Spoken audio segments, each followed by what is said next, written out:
Hello मेरे प्यारे बच्चों, कैसे हैं आप सब बच्चों। मैं उम्मीद करता हूं आप सब बहुत अच्छे होंगे। बच्चों, आज की इस क्लास में मैं आपको एक्सरसाइज 4.1 करवाऊंगा। बेटा, ये एक्सरसाइज बहुत सिंपल है।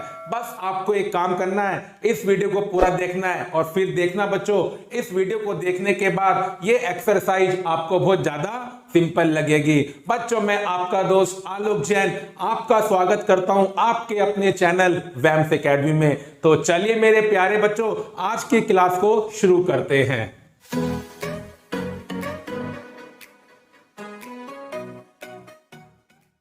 मेरे प्यारे बच्चों, क्वेश्चन 1 को करना शुरू करते हैं। तो चलिए बच्चों, पहले क्वेश्चन को रीड करते हैं।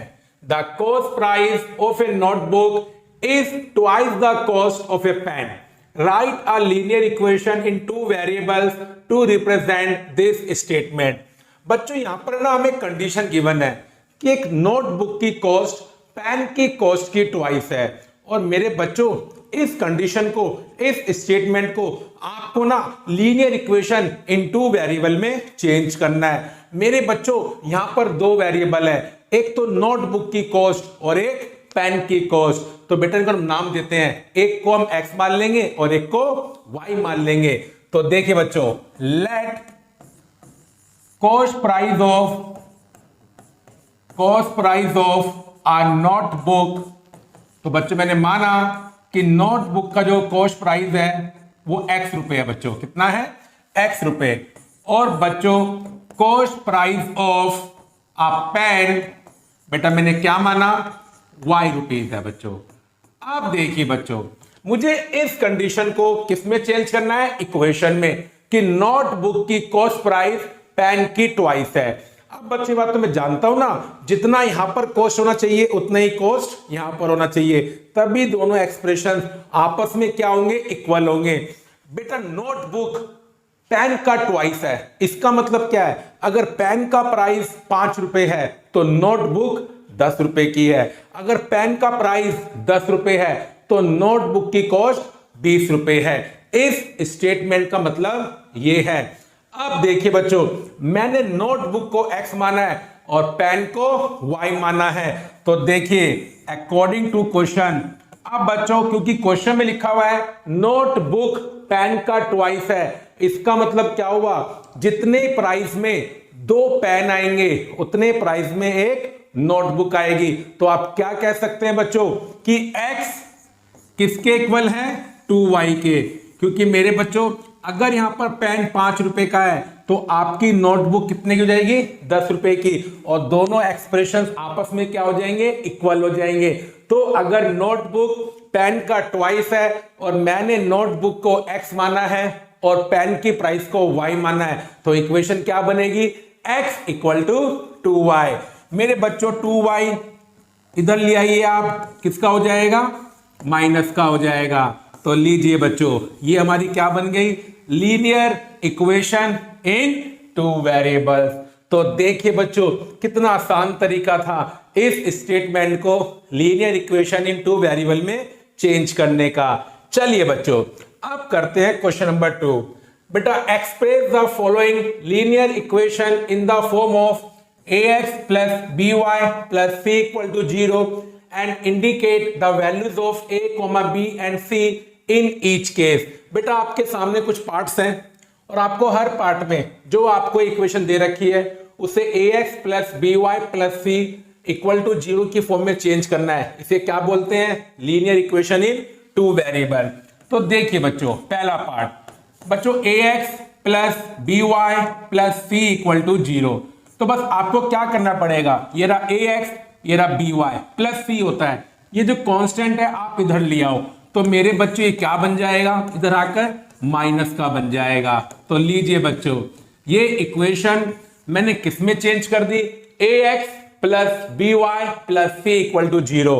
और बच्चों, अब मुझे abc की वैल्यू भी लिखनी है। बेटा, a का मतलब होता है x का कोफिशिएंट। तो मेरे बच्चों, यहां पर a कितना बन गया? 2।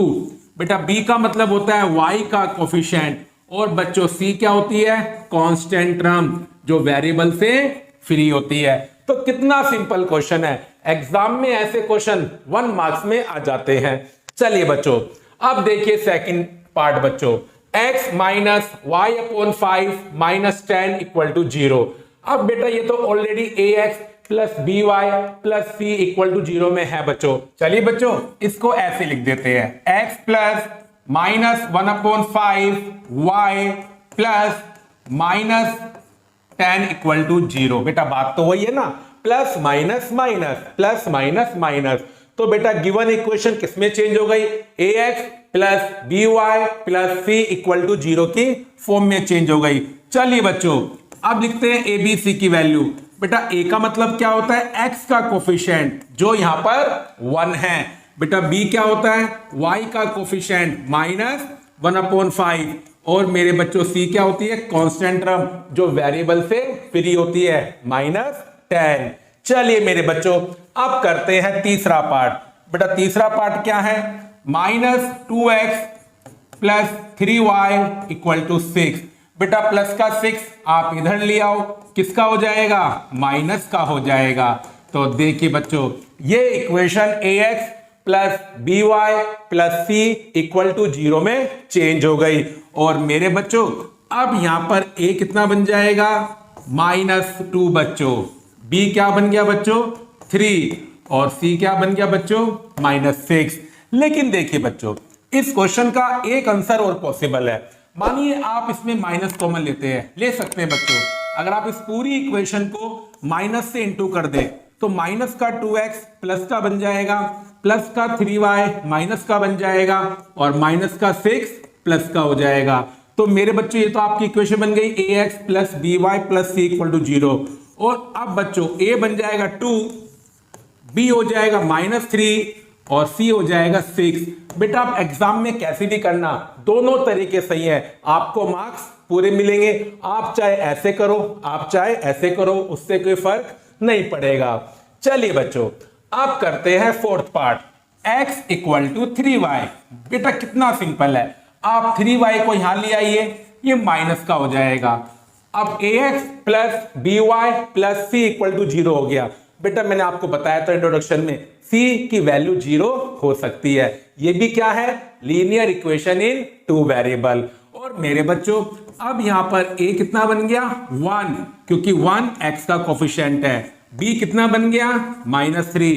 और बेटा यहां कांस्टेंट नहीं है तो c कितना बन जाएगा, 0 बन जाएगा। चलिए बच्चों अब करते हैं अगला part, 2x equal to -5y। बेटा सेम फोर्थ के जैसा है, माइनस का 5y आप इधर ले आओ, किसका हो जाएगा, प्लस का। और बेटा ये इक्वेशन क्या बन गई, ax plus b y plus c equal to 0। चलिए बच्चों अब ए बी सी की वैल्यू फाइंड करते हैं। बेटा a 2 है, b 5 है और c 0 है। तो देखिए बच्चों ये हमारा आंसर आ गया। अब करते हैं बच्चों अगला part, 3x plus 2 equal to 0।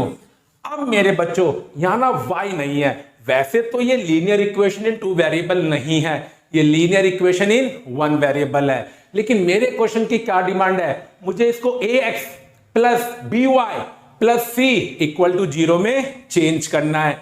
अब बेटा y नहीं है तो मैं क्या करूंगा बच्चों, y की जगह क्या लिख दूंगा, 0y। जो आपकी y वाली टर्म्स है वहां मैं क्या लिख दूंगा, 0y। उससे क्या फर्क पड़ेगा, 0 इंटू वाई 0 होता है। अब देखिए बच्चों अब यहां पर बच्चों a की वैल्यू कितनी बन गई, 3, b कितना हो गया, 0 और मेरे बच्चों c की वैल्यू कितनी हो गई, 2 हो गई। तो बेटा ऐसे क्वेश्चन के ना एग्जाम में आने के चांस ज्यादा होते हैं, या तो आपकी इक्वेशन में x गायब होगा या y। जैसे इसमें y गायब है तो मैंने क्या लिखा, 0y। और अगर x गायब होता तो बेटा मैं क्या लिखता, 0x। अब देखिए बच्चों अगला पार्ट, अगले पार्ट में बच्चों x गायब है, कोई टेंशन नहीं है, इसको मैं लिखूंगा 0x plus y minus 2 equal to 0। तो मेरे बच्चों अब क्या होगा, a कितना बनेगा, 0 बनेगा, b बच्चों 1 बनेगा और c -2। कितने सिंपल क्वेश्चन है। चलिए बच्चों अब करते हैं इस एक्सरसाइज का आखिरी क्वेश्चन, सेकंड क्वेश्चन का 8 पार्ट, 5 इक्वल टू 2x। चलिए बच्चों अब इसको चेंज करते हैं ax plus b y plus c equal to 0 में। बेटा 5 को आप इधर ले आओ तो उधर आकर क्या बन जाएगा, -5। तो ये बन जाएगा 2x माइनस 5 इक्वल टू 0। अब बेटा इसमें y नहीं है तो हम क्या लिखेंगे 0y। और देखिए बच्चों अब क्या होगा, यहां पर a तो बनेगा 2, b बनेगा 0 और c बनेगा -5। मेरे बच्चों अगर आप 2x को उधर लिया है और आपने लिखा -2x प्लस 5 इक्वल टू 0 तो बच्चों ये भी गलत नहीं है। बस अब चेंज क्या आएगा, अब ये बन जाएगा -2x plus 0y plus 5 equal to 0। a आएगा -2, b आएगा 0 और c आएगा 5। वो भी बिल्कुल ठीक है, कैसे भी कीजिए आपकी मर्जी है। तो देखिए बच्चों एक्सरसाइज 4.1 कितनी सिंपल है। बस घर पर बैठकर इसे एक बार प्रैक्टिस कर लेना और फिर देखना बच्चों ये एक्सरसाइज तो आपकी अपनी हो जाएगी। तो चलिए मेरे प्यारे बच्चों अब मैं आपको मिलता हूं अगली वीडियो में। जब तक अपनी हेल्थ का ध्यान रखें और घर पर मैथमेटिक्स की प्रैक्टिस करते रहें।